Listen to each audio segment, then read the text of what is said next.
Hi friends, and welcome to Leelalicious. Today I'm showing you how to make easy multigrain sourdough bread. This homemade bread recipe has a delicious sourdough flavor, and the variety of seeds give it an awesome texture. This is an easy sourdough recipe without any complicated folds, and you don't even need a Dutch oven if you don't have one. I'm showing you an easier way with a Pyrex glass bowl.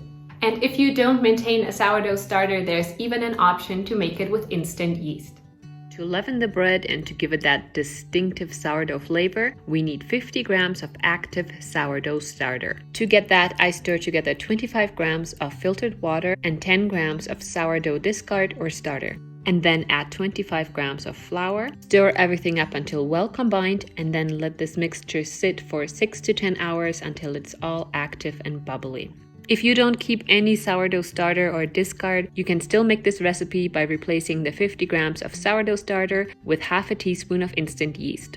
This version won't have the distinctive sourdough flavor, but is still an easy and delicious no-knead multigrain bread recipe. Next, let's prepare the seeds for the multigrain loaf. I like to toast them first to unlock all of their delicious flavor potential. Simply heat a dry skillet to medium-low heat and then toast the seeds for about 10 minutes until they are lightly browned and fragrant. If using a mixture of seeds, start with the biggest ones and add smaller ones later and toast them for less time so that they don't burn. Set the toasted seeds aside to cool. Now let's mix our 50 grams of active sourdough starter, or half a teaspoon of instant yeast, together with 350 grams of filtered water. Mix these two up a little bit with a spatula or a whisk just so that they're somewhat combined. To that, add 250 grams of all-purpose flour, preferably unbleached, and 200 grams of whole wheat flour.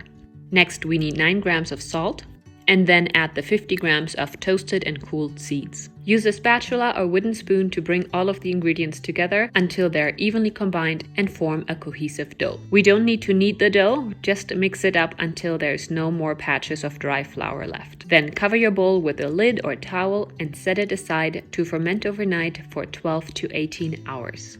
When you're getting ready to bake your bread, start by preheating your oven to 450 degrees Fahrenheit. Also place a large oven-safe glass bowl or a Dutch oven inside the oven and let it also preheat for at least 30 minutes.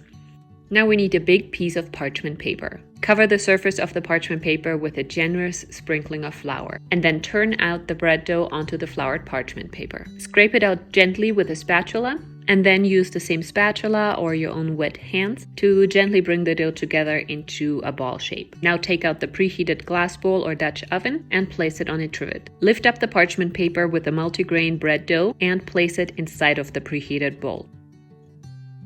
Optionally, you can score the top of the dough with a sharp knife or a lame. Now we need an oven-safe lid or a piece of aluminum foil to cover the bread dough. It will create some steam while it's baking and form a delicious crunchy crust. Bake the bread covered like this for 25 minutes. Then remove the cover and bake for another 15 to 20 minutes. The bread is done when it has a golden brown and crunchy crust. If you use a food thermometer, the internal temperature should reach at least 190 degrees Fahrenheit. Now remove the bread and the bowl from the oven, lift out the bread by the edges of the parchment paper, and then place it on a trivet to cool before slicing. And here we have our amazing multigrain sourdough bread. It's fantastic with just a simple spread of salted butter alongside some soup or stew, but you can also use it to make your favorite sandwiches. The best way I've found to slice this bread is to first cut it in half, and then place the cut surface of one half down onto a cutting board, and then slice across it with a large serrated knife.